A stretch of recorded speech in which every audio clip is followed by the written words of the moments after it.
Pessoal, como é que vocês estão? Então, hoje eu queria falar um pouquinho sobre a agomelatina, que é um antidepressivo recém-chegado no mercado brasileiro que pouca gente conhece, pouca gente sequer ouviu falar. Então, assim, para estar explicando o seu mecanismo de ação, quais que são suas vantagens, eu vou estar falando um pouquinho das teorias que existem para explicar a depressão, né? A fisiopatologia, as teorias de fisiopatologia em relação à depressão. Então, a mais aceita e a mais conhecida é em relação à diminuição da serotonina que o paciente depressivo tem. Então, a partir daí, nós utilizamos os inibidores da recaptação de serotonina, fluoxetina, paroxetina, sertralina. Com isso, você aumenta a quantidade de serotonina entre os neurônios, aumentando a neurotransmissão de serotonina. Outra teoria para explicar seria que a depressão seria um defeito nos circuitos cerebrais, nas redes neurais, né? A partir daí você tem algumas terapias, por exemplo, neuromodulação por eletroestimulação transcraniana magnética, estimulação por corrente elétrica, a própria eletroconvulsioterapia, né? E todas essas práticas elas demonstram alguma eficácia. Agora, você tem outra teoria sobre a depressão, que a depressão seria um desequilíbrio no ritmo circadiano, né? Um desequilíbrio no ritmo biológico. Então, a partir daí, a partir dessa teoria, que foi criada, que foi inventada a agomelatina.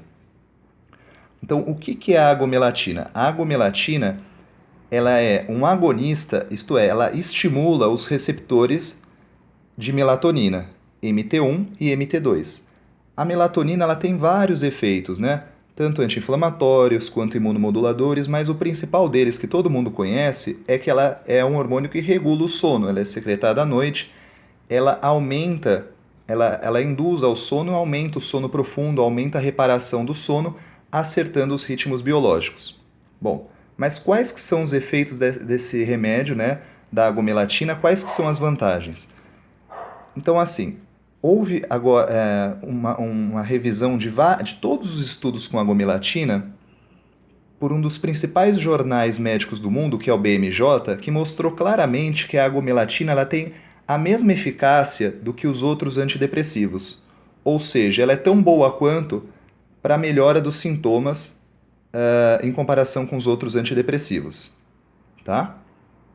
Então, assim, então se ela tem a mesma eficácia em relação aos sintomas, quais que são as vantagens delas? É aí que a agomelatina sai ganhando. Por quê? Porque ela tem menos efeitos colaterais, ela não tem relatos de impotência sexual. Para ela começar a fazer efeito, ela demora bem menos tempo do que os 15, 20 dias, em média, que o antidepressivo demora. Os pacientes que utilizam agomelatina ao longo do tempo têm menos recaída, eles têm um efeito de melhora na qualidade do sono muito grande. Né? Então, esses são alguns dos motivos que vale a pena estar conhecendo esse fármaco, que vale a pena estar pesquisando. No Brasil, ele é comercializado sob o nome de Valdoxan. Tá? Então, por hoje era só isso que eu queria falar. Eu acho que vale a pena, principalmente para aqueles pacientes que já tentaram várias classes terapêuticas, dar uma pesquisada na agomelatina. É uma classe que tem um mecanismo de ação diferente, que vale a pena estar sendo pesquisado. Eu vou deixar na descrição do vídeo esse estudo do BMJ e uma matéria da Isto É em relação à agomelatina para vocês tomarem contato, para vocês estarem sabendo mais sobre ele. Tudo bem? Então é só isso, pessoal. Obrigadão pelo espaço, viu? Até mais.